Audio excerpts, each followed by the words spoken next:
Alright, boys.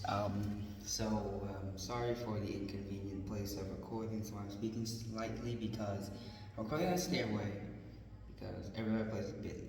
Alright, so today we're going to talk about the Second Red Scare. I mentioned this in my previous video, after World War II, but now let's go a little deeper into it. So, let's explain what the Red Scare is first. The Red Scare is an American timeline or time zone where Americans were particularly scared of communism. So communism is a political ideology that means that the government owns everything, no private property is allowed, and one person controls the state.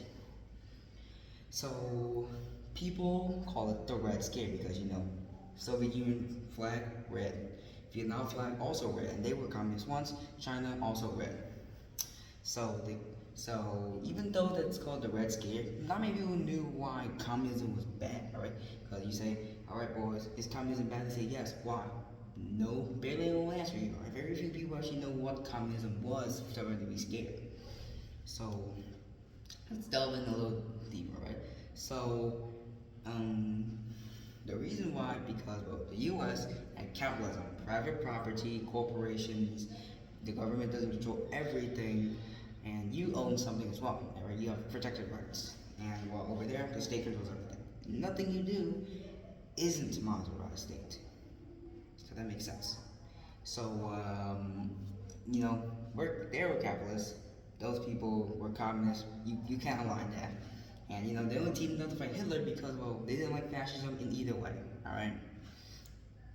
Now, let's say here are two famous examples about of false communism, the Red Scare, right? Actually, three. Number one, the CIA looked at Hollywood because Hollywood is a very big place. A lot of famous actors from different parts of the world. So they put a bunch of actors inside a room, and then they say, okay, we're gonna answer your question, all right? And 10 of those people, they're like, I use my Fifth Amendment. I don't have to answer your question. I'm being arrested. If I'm not, goodbye, I'm out. So those people were referred to as communists because they didn't answer why you didn't answer, and they were blacklisted from Hollywood, ruining their careers. So that was bad. And then there was a man named Algie Ross. Algie Ross, I don't remember his exact name. Algie Ross, right? He was a person, and he was convicted of being a communist traitor. So people said that, okay, you see this little communist thingy Jabovin that you're gonna send to Russia and stuff. Well, that has the same typewriting set as his typewriter, which is confusing because Algie was like, every typewriter has the same typeset, but no one listened, and he was later sentenced to life in jail. All right. Second thing is Tina Mark Rosenberg, the Rosenbergs. All right, they were convicted of because they were scientists during the war. They were convicted high treason because they were the ones who gave the atomic bomb blueprints to the Soviet Union, which is basically giving a gun to your enemy and then thinking that they're dangerous because of it. You gave them the gun. So they were convicted of that, and they were sentenced to death. And Mrs. Rosenberg was actually the first woman in the United States to be killed by the electric chair. So both were killed. And fun fact: after the Cold War ends, and the Soviet Union splinters into 21 little states, except for Russia. Russia is not little in the sense of the world. So Russia and the United States meet up, and they're like, okay, how are your boss?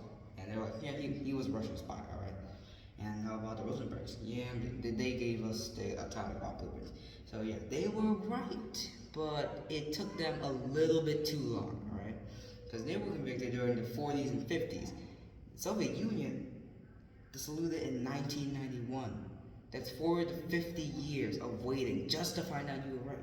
Right? You can imagine the controversy of all this because it took you 50 years to give us a direct answer that was yes. So yeah, that was the second Red Scare. People were falsely convicting each other. People lost their jobs. People were sentenced to life, and people were sentenced to death. So that's really what happens when a society becomes too paranoid of something, and they start blaming each other for it. Thank you for listening to what I've had to say, and goodbye. Have a nice day.